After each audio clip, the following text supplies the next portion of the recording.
czajnikowy.pl. Kolejna yerba czy herba, kolejna porcja Waszych pytań, kolejna porcja naszych odpowiedzi. No, zasada odcinka chyba wszystkim znana. Odpowiadamy na pytania z komentarzy i innych źródeł. Zapraszam. Błagam, testy yerby. No właśnie przed testami yerby bronimy się rękami i nogami, aczkolwiek bardzo Wam na tym zależy. No pojawia się już błagam. Czy to serio jest dla Was istotne? Bo my nie robimy tego nie ze złośliwości, tylko dlatego, że uważamy, że to, co ja przykładowo myślę o jakiejś konkretnej marce yerba mate, tam Pajarito, Amanda, Cruz de Malta, no nie ma za bardzo dla Was wartości, no bo w sumie i tak Wy będziecie to pili, a nie ja. Wy musicie skosztować, czy Wam to smakuje, a nie mi. No i w sumie nie wiem, co moglibyśmy Wam o tym powiedzieć. Niemniej, jeżeli bardzo Wam na tym zależy, a chyba tak, ponieważ pojawiają się te komentarze często, no to trzeba będzie to zrobić. Chcielibyśmy, żeby to nie wyglądało tak jak content tych, którzy już to robią, czyli innych testujących yerba mate, no bo po cóż się powielać.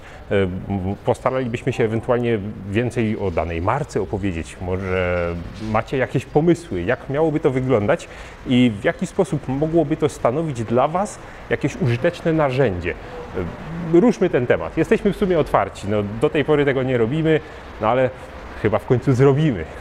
Piję od 3 dni yerbę. Odstawiłem kawę. Mam wrażenie, że yerba na mnie nie działa. Wypiję 3-4 parzenia i przysypiam za kierownicą. Piję Amandę Despalade. Czy coś z tą yerbą jest nie tak, czy ze mną? Obawiam się, że z Tobą, a właściwie nie tyle z Tobą, co z tym, jak tolerujesz kofeinę. Chodzi o to, że kawa i yerba mate zupełnie inaczej działają. Podczas gdy kawa daje bardzo intensywny napar, który pobudza nas intensywnie i nagle. Krótko mówiąc, mamy dość zbliżoną nawet zawartość kofeiny w mate i w kawie. Przy czym tutaj robimy niedużą ilość naparu, cały przechodzi naraz i wypijamy, dostarczając sobie do ciała dużą dawkę kofeiny w ciągu krótkiego czasu, która wchłania się szybko, która podnosi nasz poziom kofeiny wysoko, czyli jesteśmy pobudzeni, mamy dużo energii, no i ona się stopniowo metabolizuje i wydala. Tymczasem yerba mate działa w ten sposób, że kiedy robimy pierwszy napar, on jest najbogatszy w kofeinę, przy czym jest uboższy w kofeinę niż kawa.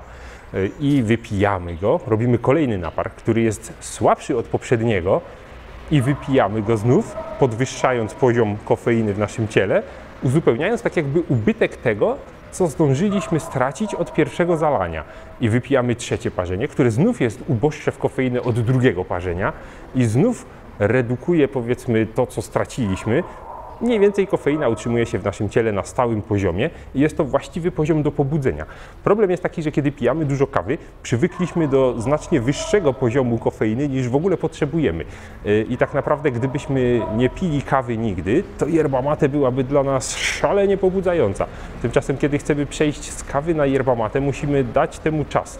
Musimy odzwyczaić nasze ciało od tych bardzo intensywnych, dużych skoków kofeiny, które daje nam kawa, a przyzwyczaić do zdrowszego, jednolitego pobudzenia i dłuższego w czasie, jakie daje yerba mate. Krótko mówiąc, ani z Tobą nic nie jest nie tak, ani z yerba mate nic nie jest nie w porządku. Jest po prostu tak, że musisz nauczyć swoje ciało pić matę. Można pić yerba mate przy posiłku? Pozdrawiam. Pozdrawiamy również. Jak najbardziej można, przy czym nie należy. Dlaczego? Ja szukając odpowiedzi na to pytanie, raczej się skupiłem na tym, czy w ogóle powinno się popijać posiłki. Wiecie, tam babcie mówią, nie popijaj do posiłku, nie wolno i w ogóle. No i okazuje się, że środowisko medyczne zgadza się z babciami. Nie należy pić do posiłku, ponieważ po pierwsze rozcieńcza to naszą ślinę i enzymy, które służą do trawienia. Przeczytałem nawet takie fajne sformułowanie, że kiedy mamy kęs jedzenia w ustach i go popijamy, to jakby ten napój przepycha go do żołądka i dalej nawet do jelit, zanim on zostanie odpowiednio strawiony. I jeżeli by posłuchać opinii lekarzy, należy się napić, i to dość porządnie, pół godziny przed jedzeniem. I od tego czasu już nie pić, ponieważ sama praca żołądka i wydzielanie soków żołądkowych, które no, mogą nawet być w ilości 1 litra, to się może wydawać nawet trochę przerażające. No przynajmniej na mnie to zrobiło wrażenie, kiedy usłyszałem, że zabieram się do jedzenia i nagle mój żołądek wydziela litr dodatkowego kwasu i soków i enzymów. Straszna ilość. Do tego sam żołądek musi zostać porządnie nakrwiony, ukrwiony, dzięki czemu ubywa nam troszeczkę jakby krwi w innych częściach ciała. Z automatu wywołuje to pragnienie. No i lekarze opisują, że musimy być porządnie nawodnieni, żeby dobrze zjeść. Więc wypijamy dużo przed jedzeniem, a później już nie pijemy i nie pijemy w czasie jedzenia. I oczywiście nic się złego nie stanie, kiedy to zrobimy. Wiele osób tak robi. Ja sam co chwilę coś piję do jedzenia i mając nawet świadomość, że to niezdrowo, wciąż to robię. Co do yerba mate, to warto ją pić przed jedzeniem, dlatego że ona jest wskazana dla potrzeb naszego trawienia, poprawia wydzielanie żółci, poprawia wydzielanie soków żołądkowych i przy okazji poprawia trawienie również w jelitach. Sprawia, że chronimy się przed cholesterolem, przed cukrzycą, można nawet nieco schudnąć, zawiera liczne polifenole, które za to odpowiadają. Tak więc jest to dobra baza pod jedzenie, ale do samego jedzenia nie należy pić, ale nie dlatego, że jest to yerba mate, tylko dlatego, że jest to w ogóle napój. Panie Rafale, panie Patryku, w jaki sposób uzyskujecie zwykle daną temperaturę wody? Czekacie po zagotowaniu, dolewacie chłodnej, kubeczkowa? Pozdrawiam. Pozdrawiamy również.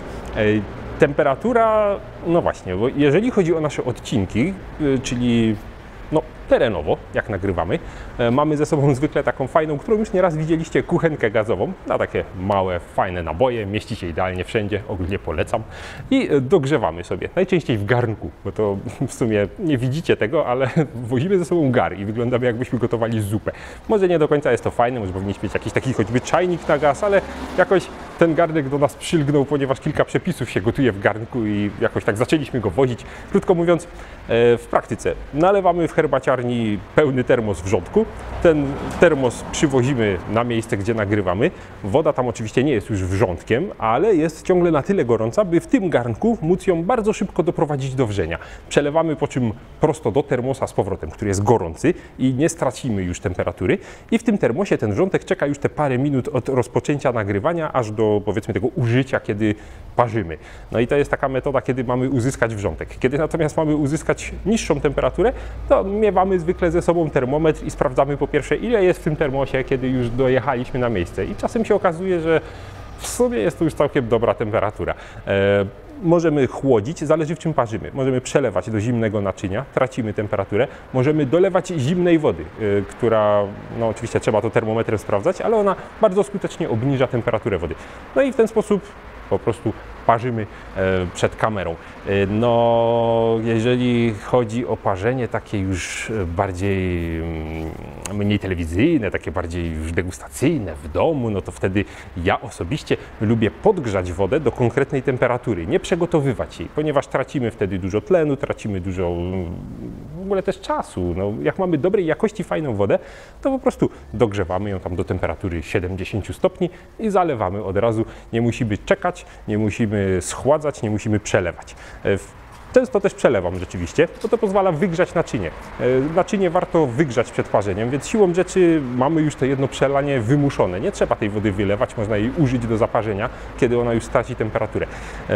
Myślę, że macie sami kilka pomysłów. My też pokazywaliśmy już w jednym odcinku, jak to zrobić i ile ta temperatura tak naprawdę spada przy konkretnych metodach.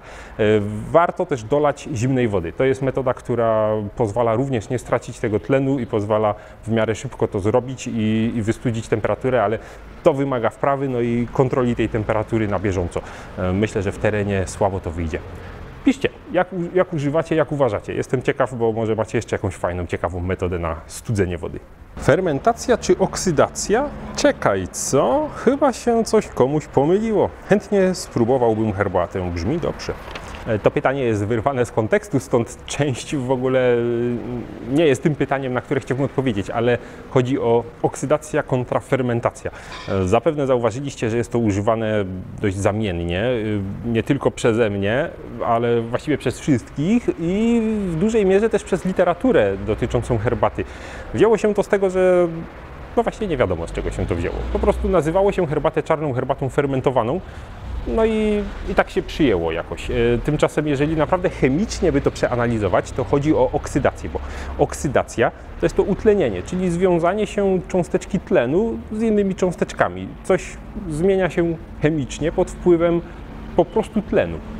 Tymczasem fermentacja jest to raczej proces beztlenowy, który wykorzystuje mikroorganizmy, jakieś bakterie, grzybki czy inne tam rzeczy, które za pomocą enzymów zmieniają substancję, na której żerują, i odbywa się to właśnie często beztlenowo, więc tym bardziej nic nie ma wspólnego z oksydacją. W praktyce oksydacja ma miejsce, kiedy przekroimy jabłuszko i ono brązowieje. Fermentacja, kiedy na przykład robimy jakieś alkohole albo kiszone ogórki, czy coś w tę stronę. Stąd faktycznie warto to rozgraniczyć, bo są to bardzo różne rzeczy. I tak, chodzi o oksydację akurat w przypadku, kiedy to pytanie miało miejsce, i o oksydację w przypadku w ogóle herbaty czarnej. Kiedy mamy herbatę zieloną, ona nie jest oksydowana. Kiedy mamy herbatę niebieską, ona jest częściowo oksydowana. Kiedy mamy herbatę czarną, ona jest całkowicie oksydowana. Kiedy natomiast mamy herbatę czerwoną albo żółtą, są to herbaty już fermentowane. Przynajmniej tak się o żółtej przyjęło też mówić, ale czerwona na pewno.